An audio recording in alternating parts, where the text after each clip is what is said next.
श्री शिवाय नमस्तुभ्यं। ध्यान दीजिएगा, बहुत सुंदर संवाद चल रहा है, बहुत ध्यान देने वाली बात है। प्रत्येक महीने की पूर्णिमा को जिसके घर में दूध की सामग्री बनती हो, दूध की सामग्री तैयार होती हो, खीर प्रसाद तैयार होता हो, उसके घर में कभी क्लेश नहीं हो सकता। चाहे सास बहू एक दूसरे के सामने वो कहे ना, वो सांप और नेवले की लड़ाई क्यों ना, फिर भी शांति हो जाती है। पर प्रत्येक महीने की पूर्णिमा होना चाहिए। ये नहीं कि तुमने एक महीने की पूर्णिमा पे बना लिया और दूसरे महीने की पूर्णिमा को गायब कर दिया, फिर के सालों से कर रही हो। कई माताएं कर रही होंगी पूर्णिमा का व्रत, एक समय फलाहार करती हैं, एक समय भोजन करती हैं। भोजन में खीर का होना जरूरी होता है पूर्णिमा के व्रत में, दूध की सामग्री होना जरूरी होती है पूर्णिमा के व्रत में। 12 महीने की पूर्णिमा करो, मना नहीं है। और पूर्णिमा उठाने का भी समय होता है। चैत्र के महीने की जो पूर्णिमा होती है, चैत्री पूर्णिमा पहली पूर्णिमा मानी जाती है, इसलिए चैत्री पूर्णिमा को सिद्ध पूर्णिमा कहते हैं, कार्य सिद्धात्री पूर्णिमा कहते हैं, सिद्ध करने वाली। मनोरथी पूर्णिमा कहते हैं, मनोरथी पूर्णिमा। इसलिए पूर्णिमा का व्रत कहां से उठाया जाता है? चैत्र के महीने की पूर्णिमा से पूर्णिमा का व्रत उठाया जाता है कि मैं महीने की पूर्णिमा करूंगी, तो चैत्र पूर्णिमा से उसको उठा लिया जाता है। पर उसका एक नियम रहता है, आप फलाहार कर रहे हैं अपनी जगह पर है, पर एक समय भोजन कर रहे हैं वो अपनी जगह पर। भोजन के साथ में मीठे के साथ थोड़ा दूध की सामग्री होना जरूरी होती है। और क्यों करते हैं पूर्णिमा का व्रत, किस लिए किया जाता है, क्यों करा जाता है, उसका व्याख्यान वर्णन शिव महापुराण के अंतर्गत स्कंद पुराण में लिखा गया। स्कंद पुराण में वर्णन किया है श्री वेद व्यास जी महाराज ने।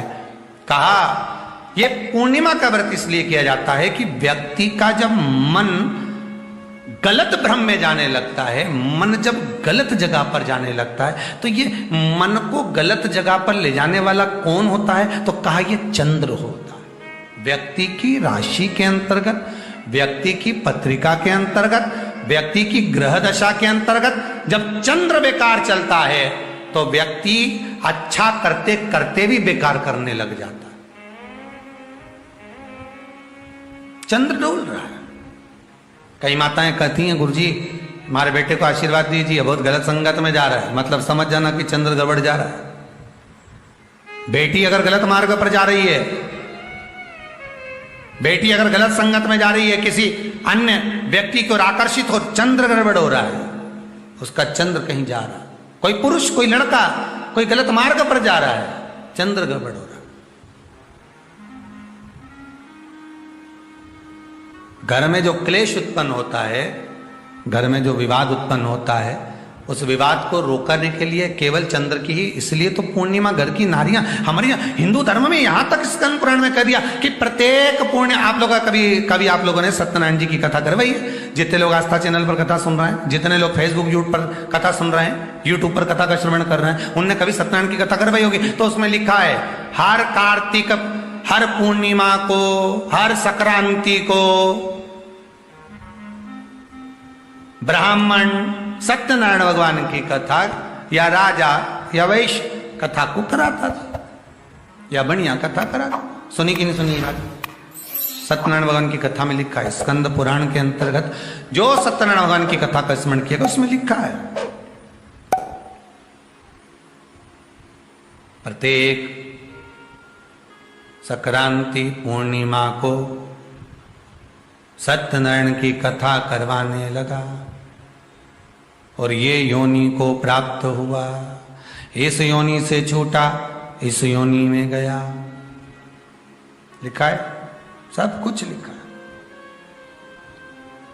अब उत्ते से समझ जा कि पूर्णिमा को सत्यनारायण की कथा करने का बोला है, तो पूर्णिमा को सत्यनारायण की कथा का क्यों बोला? वैसे तो रोज कराओ सत्यनारायण जी की कथा, प्रतिदिन कराओ, मना नहीं है। आप क्या कोई विशेष फंक्शन है आप सत्यनारायण जी की कथा करवा, पर पूर्णिमा संक्रांति को, और संक्रांति को पूर्णिमा को सत्यनारायण की कथा का स्मरण क्यों करवाया गया? क्योंकि पूर्णिमा के दिन अगर ये भगवान का व्रत रख लेगी, पूर्णिमा के दिन अगर ये खीर का प्रसाद बना लेगी, थोड़ा सा दूध की कोई सामग्री बना लेगी और भगवान को भोग लगा देगी, भले सत्यनारायण भगवान के भाव से बनाए, भले सत्यनारायण जी के निमित्तार्थ बना, पर अगर इसने सत्यनारायण भगवान के निमित्त से बना, पर पूर्णिमा के दिन अगर ये व्रत रखेगी, उपवास रखेगी या कोई सामग्री बनाकर भगवान की पूजन कर लेगी तो इसके घर में जो अशांति है वो शांति में बदल जाएगी। इसलिए कई घरों में आज भी सत्यनारायण भगवान की पूजन हर पूर्णिमा को करती है। माता किताब लेके बैठ जाती है, तुरंत तुरंत उन्हें ऑफिस जाना, कहीं काम पे जाना, और तुरंत तुरंत उसने तुरंत जल्दी जल्दी कलश रखा, कलश नहीं भी रखे तो भगवान की पूजन कर को रखे, ब्राह्मण देवता को बुला लेगी, ब्राह्मण नहीं आएंगे तो खुद कर लेगी, पर करती जरूर है। इतना सा आटा सेक लेगी, पंजेरी बनाई, सीरा बनाई, मिठाई रख दो, कुछ भी करेगी पर सत्यनारायण की कथा कर ले, उसका मन लग गया उसमें। मतलब पूर्णिमा को करना है, उसको करने से क्या होता है, शांति रहती है, शीतलता रहती है। फिर निवेदन करूंगा, दुनिया में ऐसा कोई समस्या नहीं जिस समस्या का कोई निदान नहीं। हर समस्या का निदान है, पर निदान किसी दूसरे के पास नहीं, निदान केवल मेरे भोले नाथ के पास में है। आपको अगर किसी समस्या का सफल आनंद चाहिए तो शंकर की शरण में जाओ।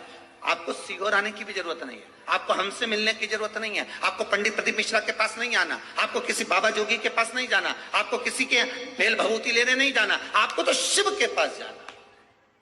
जो शंकर की वस्तु है उसको स्वीकार करो, बस शंकर की वस्तु को स्वीकारिए।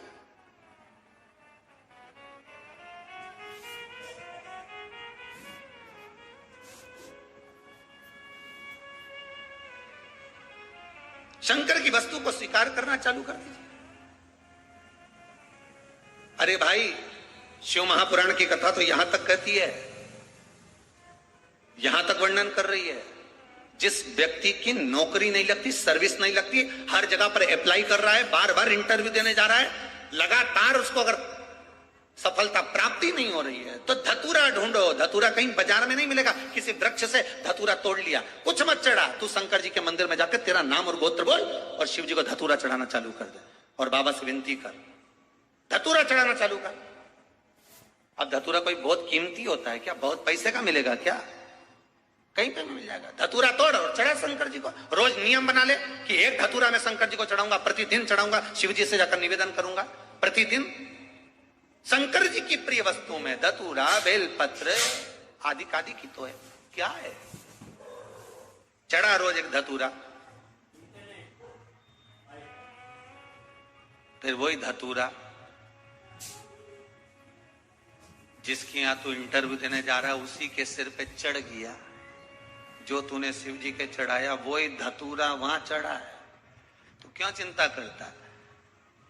आ गया पूर्णिमा की रात्रि, बड़े से बड़ी बीमारियां, बड़े से बड़े रोग, बड़े से बड़े बड़े कष्ट इस पूर्णिमा की रात्रि को छूट जाए। दमे की बीमारी, श्वास की बीमारी, अनिद्रा की बीमारी, रात्रि को जगना, ये सारी बीमारियां पूर्णिमा की रात्रि को अगर व्यक्ति अपने जीवन को सुखमय बनाए, अपने जीवन को आनंदमय बनाए तो सब छूट सकता। पूर्णिमा की रात्रि को पीपल के पत्ते 5 लेकर उसके ऊपर खीर डालकर रात्रि को खा लेने से महाराज दमे की बीमारी, श्वास की बीमारी रुक जाती है, वो बीमारी बढ़ती नहीं है, उससे कष्ट नहीं होता। जिन बच्चों के नेत्र कमजोर होते हैं, रोशनी कमजोर होती है, पूर्णिमा के दिन रात्रि को 12 बजे भगवान चंद्रदेव का दर्शन कराइए। 5 से 7 मिनट तक नयन मिलाए चंद्रदेव के साथ और बाद में एक पीपल के पत्ते पर खीर जो चंद्र के नीचे रखी हुई है उसी खीर को चटा दीजिए, फिर चंद्र का दर्शन कराओ।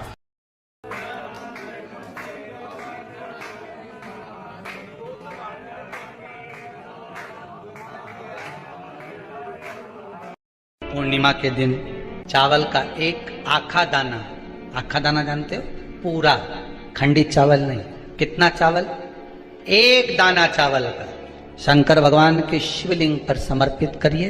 एक बेलपत्र जिसका डंडी का मुख अपनी ओर हो, जहां से चावल चढ़ाया है उस चावल के ऊपर अपनी कामना कर रख दीजिए और चंद्रमौली भगवान का स्मरण करिए। कौन से भगवान?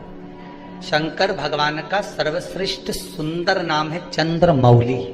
चंद्रमौली भगवान का स्मरण करिए, अपनी कामना कर बेलपत्र समर्पित कर शिव जी पर एक लोटा पानी, एक जल पात्र समर्पित करो, कलश से जल चढ़ा दीजिए, नैनों में वो जल लगाकर अपनी कामना कर वापिस घर को आइए। अगली पूर्णिमा आएगी जो कामना करी है मेरा चंद्रमौली भोलेनाथ उसे पूर्ण कर ही देगा।